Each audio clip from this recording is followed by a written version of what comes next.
একদিকে ডাঙায় বাঘ, ওদিকে জলে কুমির। আরবের অবস্থা ঠিক তাই। একদিকে ইরান আরব দেশগুলোর উপরে ধারাবাহিকভাবে মিসাইল হামলা চালাচ্ছে মার্কিন যুক্তরাষ্ট্রকে আশ্রয় দেওয়ার অপরাধে। আবার আমেরিকার সামরিক ঘাঁটিগুলো যখন বিপুল পরিমাণে ধ্বংস হয়ে গেল, তার জরিমানাও গুনতে হবে আরব রাষ্ট্রকে। আপনি একদম ঠিক শুনেছেন।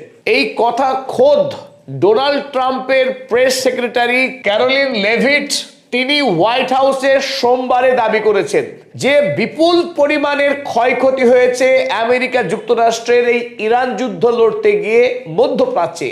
সেই টাকাকে আরব রাষ্ট্রগুলোকে ডোনাল্ড ট্রাম্পের কাছে কড়াই গন্ডায় পুজিয়ে দিতে হবে। বুঝুন কি ঠেলায় পড়েছে মোহাম্মদ বিন সালমানরা।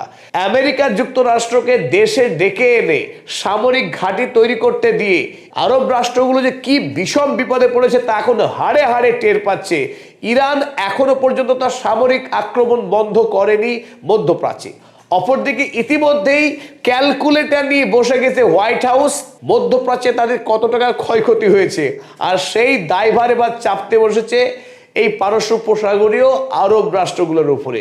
মজার ব্যাপার, আরব রাষ্ট্রগুলি মার্কিন যুক্তরাষ্ট্রকে সামরিক ঘাঁটি করতে দিয়েছিল এই শর্তে যে আমেরিকা আরব রাষ্ট্রগুলোকে প্রতিরক্ষা দেবে, সুরক্ষা দেবে। আর তার জন্য প্রতি বছরে আমেরিকা যুক্তরাষ্ট্র এই মধ্যপ্রাচ্য থেকে হপ্তা, অস্ত্র বিক্রি, প্রতিরক্ষা দেওয়া সব নাম করে নানান ভঙ্গিমায় প্রায় 3 ট্রিলিয়ন ইউএসডি করে প্রতি বছর টাকা নিয়েছে আরব দেশগুলির কাছ থেকে। সেই আমেরিকা যুক্তরাষ্ট্র তার নিজেরই কোনো প্রতিরক্ষা নেই। ইরানের হাতে এমন পিটুনি খেয়েছে মার্কিন যুক্তরাষ্ট্র যে এই মুহূর্তে আরব দেশে যে 27টি সেনা ছাউনি ছিল মার্কিন যুক্তরাষ্ট্রের, তার একটিকেও চেনার উপায় নেই। ধারাবাহিক মিসাইল হামলায় কোনো ছাউনি একেবারে অবলুপ্ত হয়ে গেছে, কোনোটি আংশিক দাঁড়িয়ে আছে, কোনোটা কম ক্ষতি হয়েছে। তাই আমেরিকা যুক্তরাষ্ট্রের গোটা পৃথিবীর কাছে তার যে ইমেজ ছিল, যাকে পরাস্ত করা যায় না, যাকে আক্রমণ করা যায় না, আরব দেশের সাধারণ নাগরিক ওই সমস্ত মার্কিন সেনা ছাউনিগুলোতে উকি মেরে দেখার অধিকার পর্যন্ত ছিল না। তারা সেখানে একটা মার্কিন দেশ তৈরি করেছিল আরবের মধ্যে। ইরানের হাতে মার খেয়ে সেই সামরিক সেনা ছাউনিগুলি যে করুণ দশা হয়েছে, তার জন্যও টাকা দিতে হবে আরবকে। যারা আরবদের সুরক্ষা দেওয়ার দায়িত্ব নিয়েছিল, সেই আমেরিকা যখন কদর্যভাবে পরাস্ত হচ্ছে ইরানের হাতে, পরাজয়ের দায়ভারও দিতে হবে আরবকেই। এখন হাড়ে হাড়ে টের পাচ্ছে আল থানি এমবিএসরা যে মার্কিনদের ঘরে ডেকে আনলে কত বড় বিপদ হতে পারে। খাল কেটে কুমির আনার বিপদ যে কি এখন ভালোই বুঝতে পারছে। রয়টার্স লিখেছে, Trump interested in calling on Arab states to help pay for Iran war, White House says.